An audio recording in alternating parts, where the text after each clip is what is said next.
Hey there, hey there, hey there. You are listening to KBLA Talk 1580's live election night coverage. I'm Dr. Nicolai Corte, your host of A More Perfect Union and Chief White House correspondent for KBLA Talk 1580. I am joining you live from the Mecca, from Howard University, where the energy here on campus is electric. If you've ever been to a Howard homecoming, and for those HBCU alums out there that have been to any HBCU homecoming, you know it's a grand event. It's a very special event. Well, tonight feels like a homecoming, and part of the reason is because sort of is. Vice President Kamala Harris, Democratic nominee for president, is coming home to HU this evening, where she's expected to deliver remarks after having run a pretty remarkable presidential campaign, dare I say unprecedented. I think from the looks of the folks on the yard, there are folks who have placed a high bet on Vice President Harris winning tonight. It may, in fact, be a late night, but you are in the right place for KBLA's live election coverage. This is what you can expect for the remainder of this hour and the next several hours. You can expect expert analysis, notable guests, keen insights, plus your live phone calls. That's right. We want to hear your live phone calls as well. Areva Martin and I are going to be co-anchoring this next hour, and we'll soon be joined with Dominique DePrima and Tavis Smiley, who will be holding it down in studio on the left coast. So right now, I'm joining you live from the campus of Howard University, where just when you thought there couldn't be any more people, even more people show up. The DJ out there is spinning. People out there doing the Dougie. It is a joyful, joyous celebration outside. For all of the nervousness out there around how this election will end and who will be the victor, there doesn't seem to be an ounce of that from what I've been able to see on the yard. This is a joyous occasion, and it looks like it. We will be bringing you election updates as we go this evening. There are a number of monitors that are set up where I'm at, and so I'm able to see things and report on things in real time. USA Today is reporting that Republicans and Democrats are in a tight battle for control of both chambers of Congress. We're going to keep you posted on where things are landing. We're just in Florida's Anna Luna, a Trump ally, has won her reelection. She will serve a second term after winning a reelection tonight, according to the Associated Press. They're also reporting that Republicans have flipped the Senate seat in West Virginia. West Virginia Governor Jim Justice is set to become the next U.S. Senator, defeating Democrat Glenn Elliott. That was expected. And Trump ally Byron Donalds has won his reelection also in Florida. He's won a third term in Congress. Bernie Sanders, of course, has been reelected, but we will continue to bring you updates. The youngest member of Congress, Representative Maxwell Frost, has won his second term in Florida's 10th district. Why am I reporting on these House races? Well, because we might make history, not just with the first woman, the first Black woman also of South Asian descent, Kamala Harris, but we might make history with Hakeem Jeffries becoming the next Speaker of the House if Democrats are able to pick up enough House seats. We know there's about 6 to 8 competitive House seats in California alone. Polls are still open there. And so for all of our California leaders, learners, and listeners, you still have time to hit the polls. But here on the East Coast, we know that a number of polls have closed. And we're also learning that there is a projection around the state of Florida. We will get to that in a moment. But first, I want to bring in a familiar guest on A More Perfect Union and on Areva Martin in Real Time. Our election coverage wouldn't be the same without Isaac Wilson, who's joining us on the ground in South Carolina, specifically Florence County, South Carolina, where he's a former chair of the Florence County Democratic Party. He's a Democratic strategist, and he's here to give us a temperature check as to what's happening on the ground in South Carolina this hour. Isaac, tell us. Glad to be on with you as always, my brother. We are here in South Carolina. It's hard to be excited sometimes about a race when you know your state is probably going to go red, and it's already been probably called for Donald Trump. But as far as the people being energized for Kamala Harris, we here in South Carolina are looking for that victory tonight. So many people went to the polls today. So many people said it was my first time. I haven't voted in so many years. Some people were still at the last minute, not knowing who they were going to vote for, but they went and casted a vote for Kamala Harris. So we're excited, bootstrapped up, and ready for the long night tonight. Which races are you paying extra close attention to? What do you see as sort of those bellwether races when it comes to not just the race for Kamala Harris, but the race for Democrats to win back the House? What races across the country are you paying extra close attention to this hour? I'm paying close to all of them. All of them. Not one just in particular, but we're paying close attention to all races at this hour. We have some state races here that I'm probably being more paying close attention to, like our Senate race between Kent Williams and Mr. Berry, who is a former right-hand man to Tom Rice, our former 7th congressional U.S. representative. So that race there is going to be a little tight.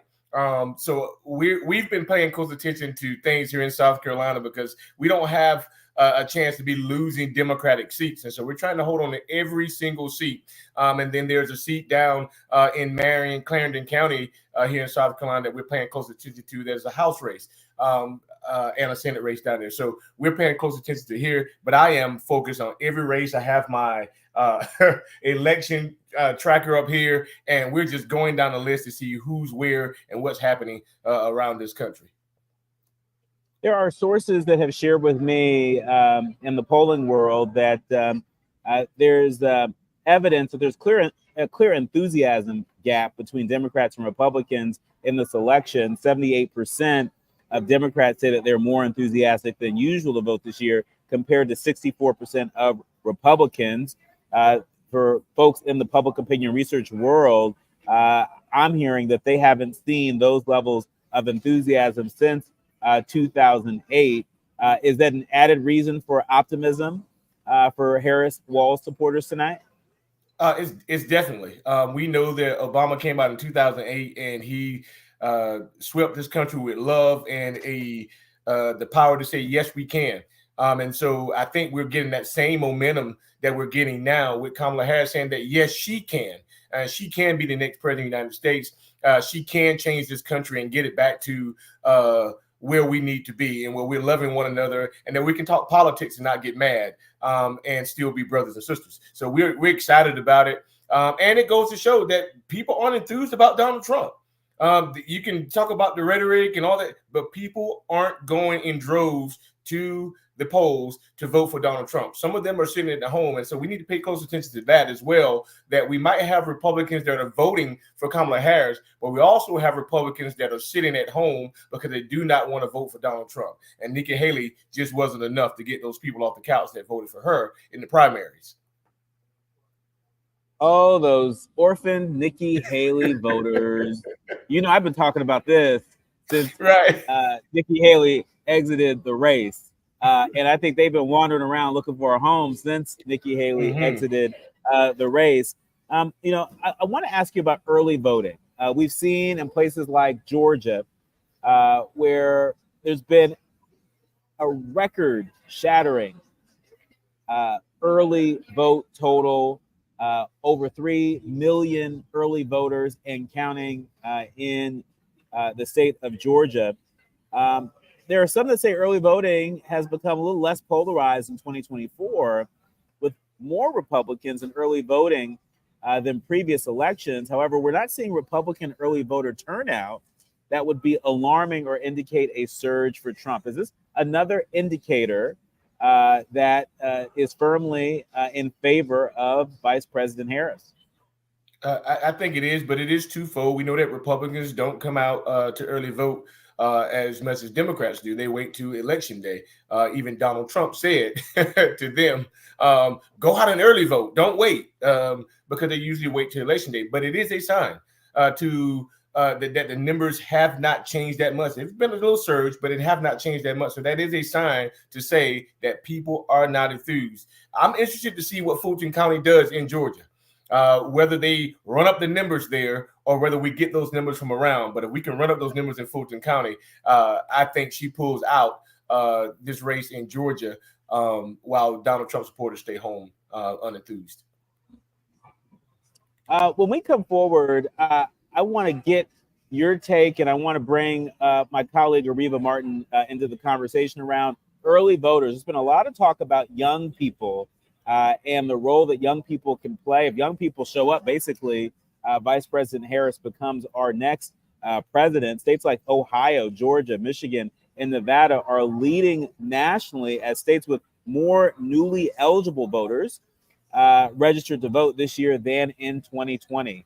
We're going to get a pulse check on the early voting phenomenon among new voters when we come forward with Isaac Wilson, Democratic strategist from South Carolina, and my colleague and one of our favorites, Areva Martin, host of Areva Martin Real Time right here on KBLA Talk 1580. It is your live election night coverage. I am live here in the nation capital at the Mecca, Howard University. More when we come forward. Areva Martin in real time on KBLA Talk 1580.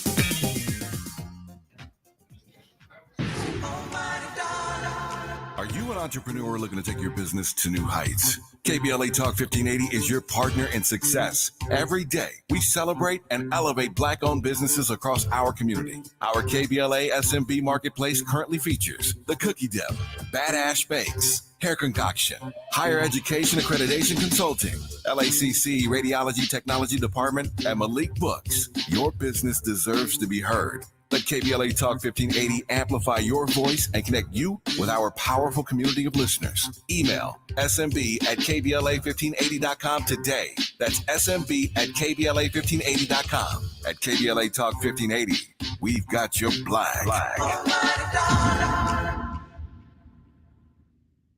Add confidence to every holiday adventure and get it done with a rugged and capable Chevy truck or SUV. Find your red tag. Get 0% APR financing for 36 months on select popular Chevy models when you finance with GM Financial. Chevrolet. Together, let's drive.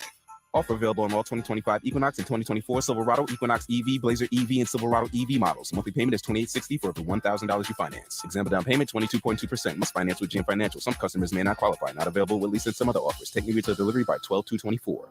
Did you know that 1 in 6 African-American men will be diagnosed with prostate cancer? This month, every time you purchase Gillette's family of products, they'll donate to support Movember. Whether you're looking for Gillette's Best Shave, a regimen to help prevent new shave irritation and bumps, or award-winning beard care products, every Gillette purchase can make a difference in the fight against prostate cancer.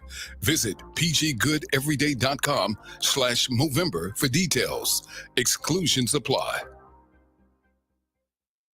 The smarter way to clean your floors. It's time to make the swap. Swiffer Power Mop. Introducing the new Swiffer Power Mop, the all-in-one tool that gives you a mop and bucket clean in half the time. The solution's built right in, so no heavy bucket, and the pad has hundreds of scrubbing strips to get deep into grout. Don't mop harder, mop smarter. Swiffer Power Mop. Swiffer Power Mop. We've got a lot to talk about. Are you interested in catching up on all the latest entertainment news? trending topics and exciting interviews? I got you. Tune in to The Raw Report with Robin Ayers, Monday through Friday, 6 to 7 p.m. I'm your host, Robin Ayers. Join me every weekday with some of the best entertainment contributors in the business as we break down what's going on, who's got next, and what not to miss. Only on The Raw Report with Robin Ayers. Unapologetically progressive. KBLA Talk 1580. We've got your black.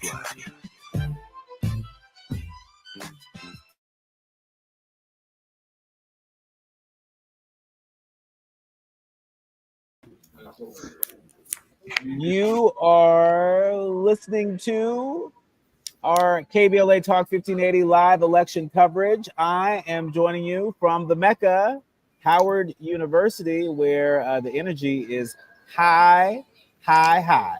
And Areva Martin, where are you? I am in Los Angeles because you get to have all the fun, Dr. Nee. You get to go to all the fun parties. You are there where the VP herself will be there making a speech sometime later tonight. You are there with all of these celebrities and the elected officials. And I'm glad you are there because you can tell us what's happening. I'm just watching some of the photos. Thousands of people are already gathered outside on the yard. Because it's not just an election night party, it's a watch night party. So they are watching those returns as they come in. And I was a little encouraged. Georgia has not been called for either candidate, but so far, VP Harris, the numbers are looking pretty good. That's right. You're right. The numbers have not been called for Georgia, but we're learning that ABC News has made a projection that Florida will go to President Trump.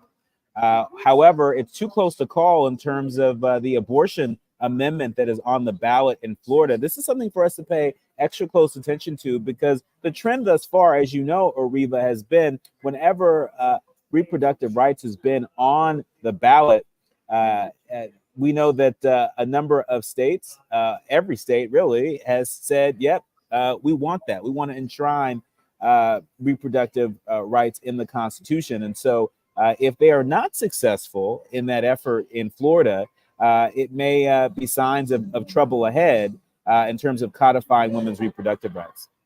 Yeah, Dr. Caretha Mitchell is with us. I want to bring her into the conversation. She's been waiting patiently. Thank you so much, Dr. Mitchell, for joining us. You're in the great state of Massachusetts, I believe. Is that correct? I am. Thank you so much for having me, Areva. It's always an honor to join you. Oh, thank you for being here on this historic night. How are you feeling? What's going on in the great state of Massachusetts? I suspect it's going to be pretty blue. Let's hope so. What I'll say is, especially the topic you just chimed in on, reproductive rights, is very much on the ballot across the country. And so I think that I am feeling optimistic about my white women allies stepping up, recognizing that their reproductive choices are very much on the line. But I'll tell you, I've only been in Massachusetts for a little over a year.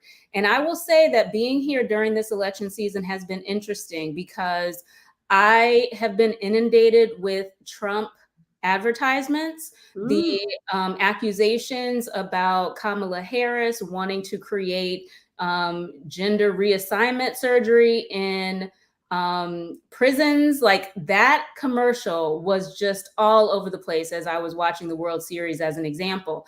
But I'll also tell you this, when I first got here and it was still primary season,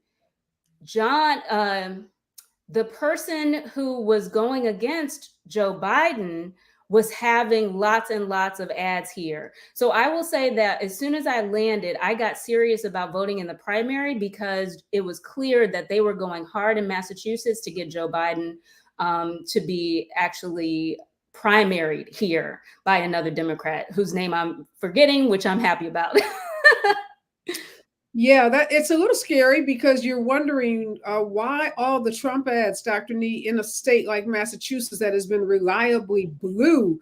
We've heard about Trump going into places even like California and New York and holding big rallies, states that we should be pretty comfortable that will break for Kamala Harris tonight. What was the strategy there? Well, I think a part of it, and we're seeing it not just from the Trump campaign, but from the Harris campaign, trying to run up their margins. You know, they're trying to put their opponents on their heels and make them fight for every last vote. And so, you know, we know that the suburbs are a key area.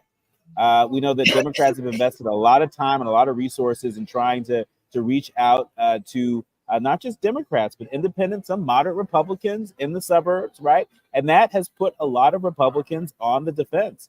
And so even in states, blue states like Massachusetts, Republicans thought as if they can pick off one or two here and one or two in some other place, they might be able to hold on to their slim majority in the House of Representatives, among other races. I mean, Republicans, quite frankly, are playing for keeps, and playing for keeps, not just keeping a hold on Congress, but they're playing for keeps up and down the ticket. We've talked so much about Moms for Liberty, for example, and how active they've been in school board races across the country. Moms for Liberty has a record of, you know, about half of the people they endorse win their races. And so this MAGA movement, powered by Project 2025 and such, you know, is a part of what's driving some of these decisions. But Areva, just right now, I want to report that, you know, Bloomberg and other sources are reporting that Democrat Stein has won the North Carolina governor's race. Yes. I know a lot of folks have been paying extra close attention to that. You know, as I know, that Lieutenant Governor Robinson. Did they report the numbers out, Dr. Nee? By what percentage? Right now, it's looking at 51% to the Republicans, 47%. That's what ABC News is reporting. There are still votes coming in, but that was breaking news on Bloomberg. Folks should also know, again, Donald Trump has been projected as the winner in South Carolina, Tennessee, Oklahoma, and Missouri. No big surprises there. But a lot of folks are going to be paying extra close attention, as you know, to the state of Georgia. Yeah, right now, what the New York Times is reporting that Georgia, 49% of the votes are in, and they have Trump at plus 11. They have it leaning Republican. They have Harris, though, plus 3 in North Carolina, even though they say it's still a toss-up, of course. Harris and Michigan and Pennsylvania, of course, are toss-ups. But Georgia's interesting. We know Biden won Georgia in 2020 by just 11,000 plus votes. Right now, New York Times has it leaning R. We were just talking to Sharon Reed. She is in Atlanta, and she said it's going to be close in Georgia. What do you make of that, Professor Mitchell? Obviously, it's going to be a hard race in the state. Yes, and I just have to say, I mean, especially given what both you and Dr. Nee Cordelai have said, I mean, part of what I want to chime in here to say, because of course you all are the experts, especially following the politics in this way, but I really am attentive to ideas around culture and language. And I have to say that that is part of what I find so powerful about what you're saying about Republicans playing for keeps, what we're saying about how close this is. At the end of the day, we are always talking about ordinary Americans and what they are willing to glom onto. So even though I'm in Massachusetts, I definitely take my runs in my neighborhood and I'm seeing lots of Trump signs. And then after I go down the street and I haven't seen Trump signs before, now here they come because I'm using it as a turnaround. And then a couple weeks after that, I see someone else on that cul-de-sac put up a Harris Wall sign. So what we're talking about is the American people. And are the American people really going to come alive to the fact that politics is the distribution of resources, and we all need to be participating in this game of deciding who is going to distribute these resources. So to your point about how close it is in a place like Georgia, it's absolutely the case that the powers that be are playing hardball, but it's also how much will individual Americans, ordinary Americans, get serious about getting in the game and not ceding all of their power to other people. Yeah, interesting point. We're getting Virginia, again, hasn't been called yet, but 39% of the vote is in. They said it's leaning D. I can't imagine. Well, I don't know, Dr. Nee, you're on the East Coast there. What do you think what's going to happen with Virginia. They have Trump plus 0.05, even though they still have it leaning Democratic. I'm still confident that Kamala Harris probably wins Virginia. Yeah, I mean, Virginia is a state that the Harris campaign has not been too worried about, but you never know. Anything can happen on election night. We know that the Harris campaign had really been zeroing in on some of the impacts of Project 2025 on federal workers. And as you know, there are a lot of federal workers in Virginia. There's some major military bases in Virginia, military families that don't take too nice to how the former president has diminished and denigrated the dignity of service members. And so, really, where Virginia goes is a test to how well any of that happened to stick with Virginia voters. We also know that down in Norfolk, Virginia Beach, down in the Hampton Roads area where my hubby's from, we know it's a heavily Black area, heavily Democratic area. I was at Representative Bobby Scott's cookout a few weeks before early voting started, and they said it's going to be close, but they were enthusiastic about the prospects of a Kamala Harris win. And so I can tell you, on the ground in Virginia, there was a lot of enthusiasm from Black, white, and lots of women and men on the ground there. Real quickly, Andy Kim has won in New Jersey to become the first Korean American senator. More of election results and returns when we come forward right here on KBLA Talk 1580. Stay with us. In real time when we come forward.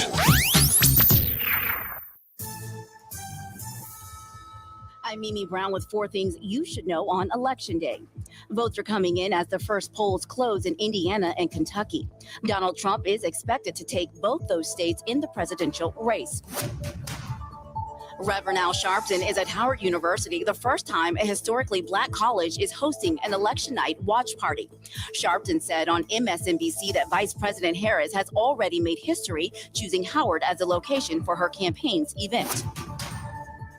Voting hours have been extended at some precincts in St. Clair County, Alabama, because of misprinted ballots. Poll hours have been extended until 9 p.m. at many of the locations in the county. Voters' views on abortion are changing. An NBC News exit poll finds that a higher share of voters casting ballots in today's election feel abortion should be legal in all cases. Get BIN News on demand 24/7 at BINnews.com. Double trouble on the 55 southbound. Now, first before Lincoln in Villa Park. That's right near the city of Orange. It's a broken down vehicle blocking one of the middle lanes. You're backed up to the 91. Up ahead on the 55 southbound, the transition to the north 405 is still blocked. The 2 left-hand lanes are blocked because of an earlier accident. That's causing it back up to Ettinger. And on the 105 eastbound transition to the northbound 110, watch for a stalled vehicle blocking lanes of this connector road. Shop early, save big all month long during Black Friday build-up at Lowe's. Right now, shop top tools from DeWalt, Craftsman, and Cobalt, now $99, because Lowe's knows deals. Discount taken at time of purchase while supplies last. Selection varies by location. This is the KBLA Sports Minute with Ray Richardson. The Lakers are hopeful that Anthony Davis does not have another injury concern. Davis aggravated his left foot in the fourth quarter of the Lakers' loss at Detroit Monday night. His status for Wednesday's game at Memphis is uncertain. Davis has played in all 7 of the Lakers' games so far this season. He leads the NBA in scoring with 32.6 points per game. None of Howard University's fall sports teams are in action tonight, allowing officials at the HBCU school in Washington, D.C. to fully concentrate on hosting Vice President Kamala Harris and her staff on the campus tonight. Harris, a Howard grad in 1986, will have her watch party headquarters on the Howard campus to monitor the presidential election results. This is the second major event at Howard within the past 4 weeks. Last month, ESPN's popular First Take show broadcasted live on the Howard campus. No debates, no speculation, just the info you need. That's your KBLA Sports Minute. I'm Ray Richardson. More news, opinions, and conversation when we come forward on KBLA Talk 1580. Follow the leader. KBLA Talk 1580. Follow the leader. If you're not following KBLA Talk 1580 on all of our socials, then you're missing out. Download our app and find us on Facebook, Twitter, Instagram, YouTube, and on the web at KBLA 1580. That's right. Again, you can find all of our socials at KBLA 1580. We've got a lot to talk about. By the way, if you miss any of our weekday shows in real time, you can always catch up by checking out the podcast of your favorite shows at your leisure. At KBLA Talk 1580, we've got your black. Got your blood. Keep following the leader. Oh my God. Follow the leader. Follow the leader. Follow the leader. Linking social justice and climate justice all year long. We're unapologetically progressive. KBLA Talk 1580. This is Assemblymember Tina McKenna reminding you to vote for my girl, Sade Alawari, for State Assembly. Sade is a part of our community, and she's the partner I need in Sacramento to help fight for economic justice, affordable housing, healthcare, and so much more. Sade is just like us. She comes out of our community, and she spent years working in our community, bringing people together.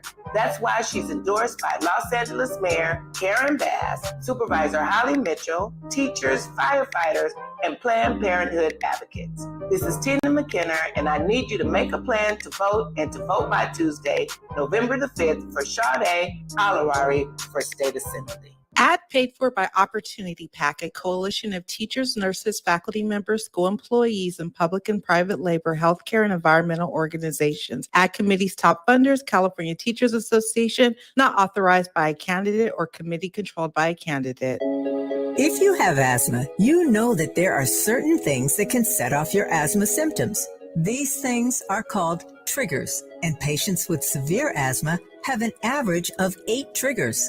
It could be pollen, dust, pollution, colds, viruses, smoke, or stress. If you know your symptoms, you have already taken the first step to managing your asthma.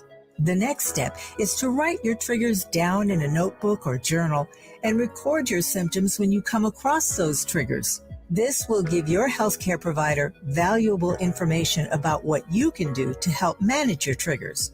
By understanding your triggers and writing them down, you are on your way to taking back control of your lung health. Visit luma-edu.com for more guidance. This message is brought to you by Amgen and AstraZeneca. Black Women for Wellness and Stand LA are standing up against harmful oil drilling in South Los Angeles. Our Bad Neighbors campaign exposes the serious health risks of drilling in our neighborhoods. You've seen the billboards, posters, and coffee sleeves around South LA. Now join the movement to protect our health, our families, and our future. Visit bwwla.org/no-drilling to learn more and get involved. That's bwwla.org/no-drilling.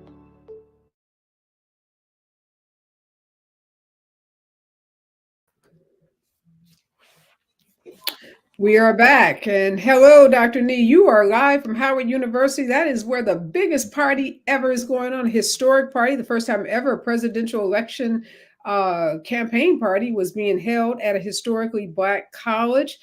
Tell us what's happening on the campus of Howard University tonight. Well, just moments ago, the Howard Gospel Choir had taken to the stage, and it felt like church service. And it felt like church service because, Areva, as you know, this has been a long walk to this moment that we find ourselves in, this historical moment with Vice President Harris potentially on the cusp of becoming our first Black woman president of the United States, also of South Asian descent, also an HBCU alum, also a California native. Shout out to all of our leaders, learners, and listeners in the Bay Area. But, you know, it's not lost on me, and I suspect, Areva, it's not lost on you, that on this day in 1968, Shirley Chisholm announced her bid for the White House. And so it's sort of poetic that this happens to be our election night in 2024.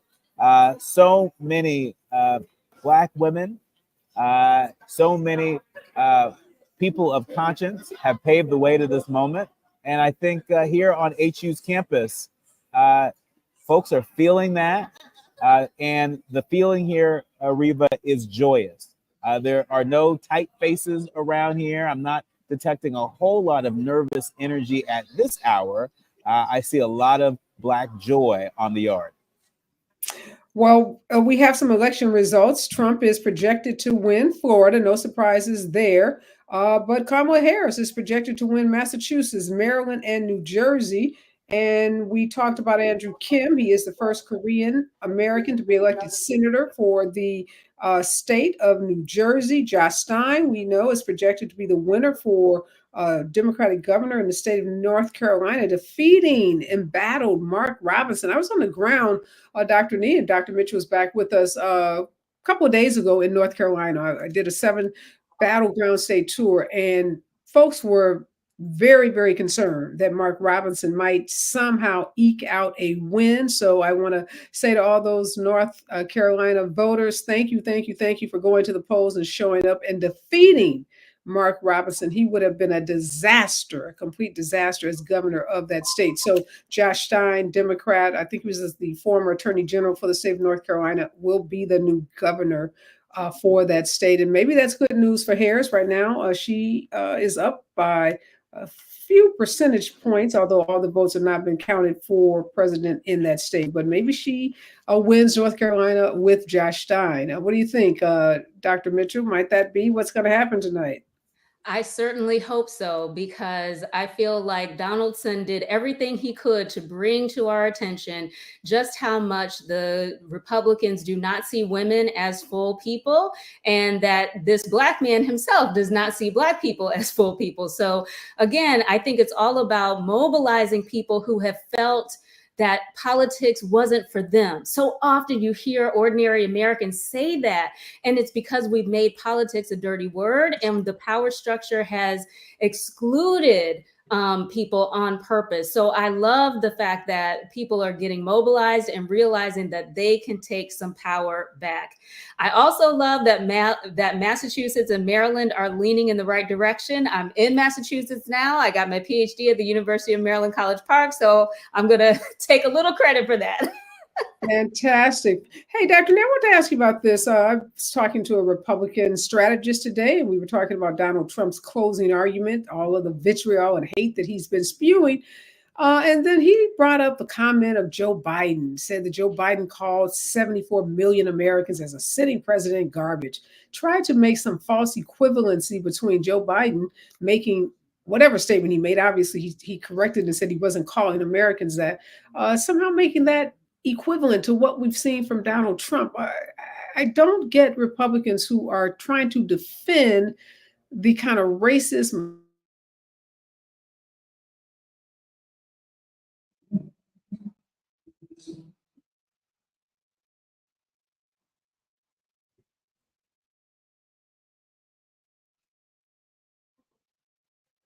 Yeah, yes, Areva. I absolutely, take your point, and I think it's really important that that I share with our leaders, learners, and listeners that when I was on the ground in Philadelphia, Pennsylvania, just last night, there were a number of folks who took to the stage, including Fat Joe, who said in no uncertain terms that he took offense to what the former president said, what the former president was willing to defend implicitly, the comment about Puerto Rico being a floating island of garbage. And Fat Joe made the point, speaking directly to the Puerto Rican community, directly to Latinos, where's your pride? Where's your pride? And so, although the former president may have intended to make it stick on the president's sort of inartful way of addressing it, I don't think it worked. I don't think it stuck. But what do you make of these Republicans that are trying to defend Trump and again equate, even if Biden said that, inartful, definitely, but how do you equate the two, knowing that Joe Biden has a history of being empathetic and compassionate and not, using high school slurs or, making, pejorative comments about people, but Donald Trump has a history of doing it. It's troubling to me that so many people are willing to defend this man and his conduct. But Areva, they've gotten this far by lying. They've gotten this far through mis and disinformation. And so why stop now? Why stop now? There's no incentive to stop right now. They're too far in it. It's got them this far. It's got them far enough where right now, as we sit here, Georgia is too close to call.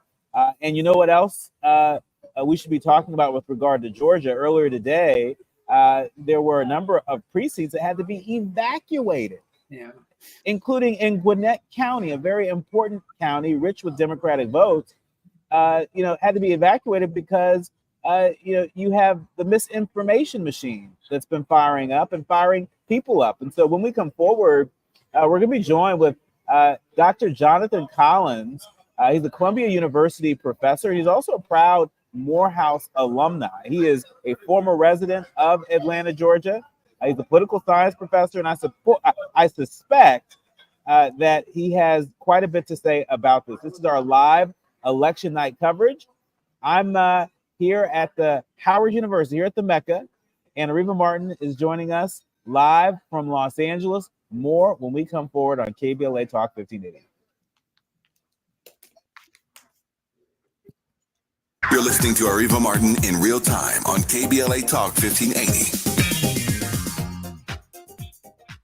To help combat climate change, LADWP is helping neighborhoods have better access to electric vehicles by awarding nearly $130 million in EV rebates to customers just like you. From big savings on used EVs to building new charging plazas, LADWP is charging ahead to help all Angelenos experience the benefits of EVs. Get rebates of up to $4,000 for a used EV and $1,750 for a charger. Learn more at ladwp.com/EV. That's ladwp.com/EV.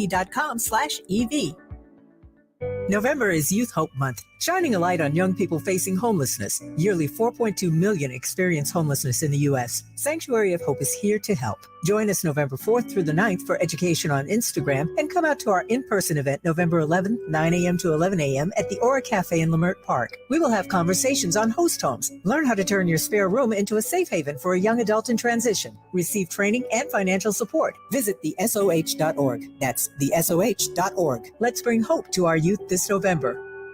Hey, LA residents, it's planting season and the perfect time to get shade trees growing around your home. LADWP and City Plants are giving every resident up to 7 free trees. That's right, 7 free trees delivered right to your door. Trees are great for the environment, help improve air quality, and can help you save on your bill when you use less air conditioning to stay cool indoors. Learn more at ladwp.com/free trees. That's ladwp.com/free trees.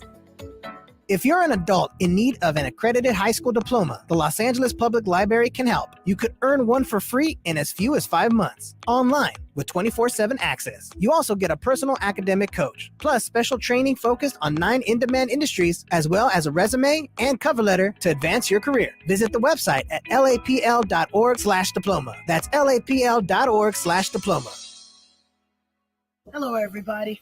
This is a great Sunday. I'm here with our councilwoman, Heather Hutt, who I am so glad to call my colleague on the council. We work to reduce homelessness for the first time in many, many years. I want to make sure that we keep our councilwoman, Heather Hutt, because I need somebody to help me get our city ready to welcome the world. Vote for Heather Hutt. Substance use disorder and addiction is so isolating. And so as a Black woman in recovery, hope must be loud. It grows louder when you ask for help and you're vulnerable. It is the thread that lets you know that no matter what happens, you will be okay. When we learn the power of hope, recovery is possible. Find out how at startwithhope.com. Brought to you by the National Council for Mental Wellbeing. Shatter.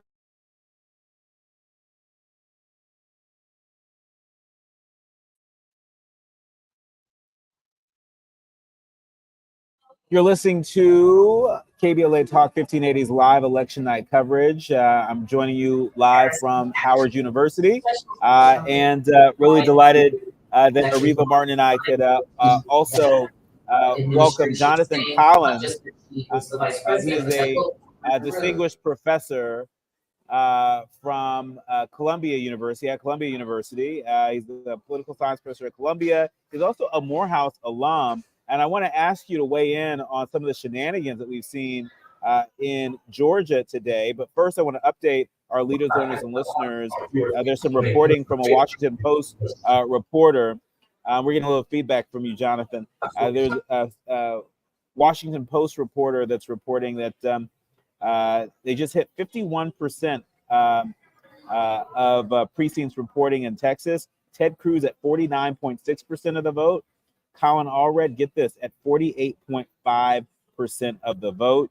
That's just 89,166 votes separating the two of them in election that is much closer at this point than anyone could have expected. And so we're going to keep our eye on Texas, but we're going to move over in the South to Georgia, the former home of Dr. Jonathan Collins. Dr. Collins, talk to us about your level of concern around some of the shenanigans in Georgia, particularly in Gwinnett County, where there are at least a couple of precincts that had to be evacuated today due to threats that had to be investigated. Well, I think what we're seeing in Gwinnett County is a bit, I guess, a precursor to what we have expected coming into this election. So there are polls indicating, I saw a poll indicating earlier that over 80% of Americans anticipated some type of violent response to this election happening. And I think what we're seeing in Gwinnett County is just the very beginning of that. You know, there's speculation that the bomb threats were possible Russian interference, which unfortunately we are in a political environment where that's not far-fetched, where it very well could be foreign interference. But it's hard also not to look at a place like Georgia, knowing that this is, I think, the third consecutive contentious election that they've had, if you count some of the senatorial elections. So, you know, it's very much possible that this is an internal act of political violence or political pre-violence. And so, unfortunately, it's the beginning of probably what's more to come. I want to bring my colleague Areva Martin into the conversation. Areva, we were just talking moments ago about Florida, where the vote is still very, very, very, very close, not in the presidential, as ABC News and other outlets have reported that Florida will be won by former President Trump, but really concerns around women's reproductive rights. That vote is still too close to call. You know, Dr. Collins, what do you make of this? You know, Democrats have fared pretty well in states where abortion has been on the ballot. You know, could this mark the end of that political trend that has fared well for Dems? I don't think so. The difference here is that those have all been, or most have been, special elections. So the turnout is geared specifically around the issue. And that is consistent with what we've seen in the polls, which is that abortion, the protection of abortion rights in particular, is very important to Democratic voters. But this is a presidential election. This is a general election that brings out voters who are voting across issues. And so it's, if anything, it's just more voters who maybe typically don't care about abortion politics entering the electorate, more so than this being a sign that abortion rights isn't an issue of importance to Democrats. Yeah, I do want to ask you, Dr. Collins, I know you no longer live in the state of Georgia, but right now the New York Times is reporting that 65% of the vote in Georgia is in, and it's leaning Republican. We know Joe Biden won the state by a narrow margin in 2020. Are you expecting Georgia to go for Trump tonight or tomorrow? But because right now he's ahead. Honestly, Georgia is one of those states where you just can't have any expectations. All the polling that we've seen over the last month plus suggests that it's a coin flip, that it's too close to call, that it was going to come down to a couple of precincts. Even what we're seeing right now with the Trump, with Trump being ahead, is far from endemic as to what the outcome will be. This is going to be something that we have to watch, not only just throughout the duration of the night, but probably over the next day or two. I'm not sure, Dr. Nee, do you know if Fulton County has come in? Because that's going to be where a majority of the Black and Democratic votes will come from. I'm not sure if Fulton County has come in yet. And I'm also not sure about Gwinnett County, which has been in the news quite a bit today. But, we're going to be watching this all very, very closely. I don't know about you, Areva or Dr. Collins, but it feels like it may be a very long night. Put on the pot of coffee.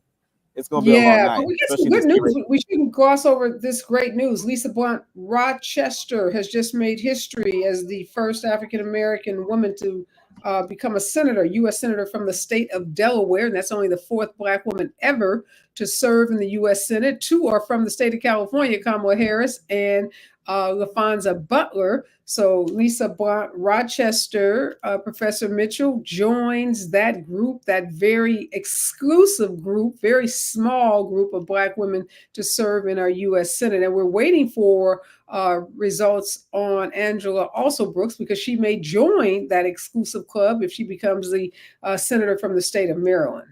Absolutely. And those are two races that I have been watching closely, especially because I've been attending the Win with Black Women Zoom calls. And so they have really, again, it's about individual, ordinary Americans getting in the game and making the ground game really work. And that is exactly what we saw with both Lisa Blunt Rochester as well as Also Brooks.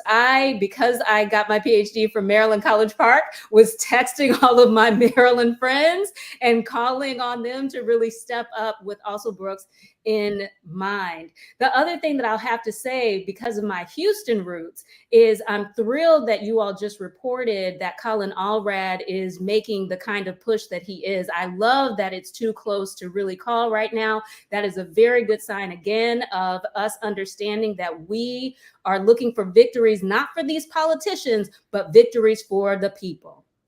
Yeah, we know Beyonce was in Houston, Texas with the vice president. And although we had no expectation that the vice president would win the state of Texas, I had to imagine that her appearance there with Kelly Rowland and Beyonce and Tina Knowles and others were really consequential for the race for Colin Allred. I mean, he's making a serious run against Ted Cruz in that state. And as you said, it's too close to call right now. So we'll continue to watch what happens in that race. Areva, we know that right now the Florida ballot measure to legalize recreational marijuana has failed. The Hill is reporting that Florida's Amendment 3 would have allowed adults aged 21 and older to possess, purchase, and use marijuana for non-medical consumption. Per state law, 60% supermajority was required for that amendment to pass. It doesn't look like it passed at all. And we were just talking earlier about reproductive rights also on the ballot in Florida. And so, there's a story coming together here. We know that Florida has been firmly put in former President Trump's column, his win column. We know that abortion rights right now is too close to call, but the legalization of recreational marijuana in Florida has failed. Dr. Collins, what do you make of that? Especially in light of Vice President Kamala Harris really sort of shining a light on the legalization of marijuana with the release of her opportunity agenda for Black men. Well, it definitely raises questions as to the popularity of the proposal, somewhat, because this is, of course, only happening within the state of Florida. But Florida has a bigger thing happening here. This is become a Trump country where his politics have pretty much cast a sort of a shadow over what we're seeing in these ballot results, because not only the vote split on marijuana legalization, but then the vote split that we're seeing on abortion rights. These are simply partisan responses. These are not indicative of the patterns that we've seen in voters responding to these policies in different referendum efforts over the last couple of years. This is completely inconsistent. So the only way to explain this is the Trump effect.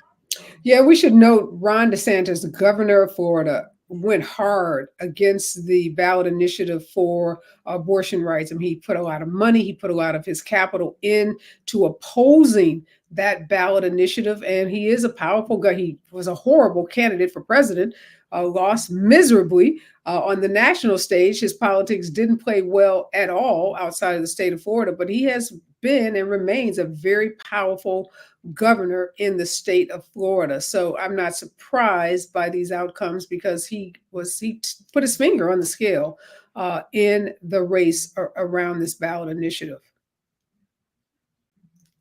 Again, we are reporting history was made tonight. Lisa Blunt Rochester, first African-American female senator from the state of Delaware, only the 4th Black woman ever. I mean, let that sink in, Dr. Nee. In the history of this country, only 4 Black women have served in our U.S. Senate, and tonight there may be a 5th one to join them. 2 of those women from the state of California, LaFonza Butler, as well as the great vice president, who was then a senator, U.S. Senator Kamala Harris. We want to remind everyone that KBLA will be on the air all night. This is Election Night Central. They're going to be bringing our colleagues, Tavis Smiley, Dominique DePrima, other experts, other political pundits will be bringing you election results all night. So stay tuned in to KBLA Talk 1580 for all of your election news. And Dr. Nee, take us out. Howard University, you're at the Mecca. You're at the big party tonight. We are just living vicariously through you. Well, look, we're living vicariously through so many of the historic firsts that are on the cusp of making the ancestors rejoice. I want to thank everybody for being a part of this broadcast, to each of our guests for joining us, to Dr. Mitchell, to Dr. Collins, to Isaac Wilson, who joined us earlier. A big thanks to Tony West, the brother-in-law of Vice President Kamala Harris, for that exclusive interview on a night like this, and also to Sharon and Dr. Calvin John Smiley. Big thanks to everybody. We want to toss it over to our very own Tavis Smiley and Dominique DePrima, who will pick up our primetime coverage. And Areva and I will be sure to check in. Like I said, it's going to be a long night. Let me go find something warm to drink as we're all on the edge of our seats with the most consequential election in American history. You've been listening to KBLA Talk 1580. More when we come forward.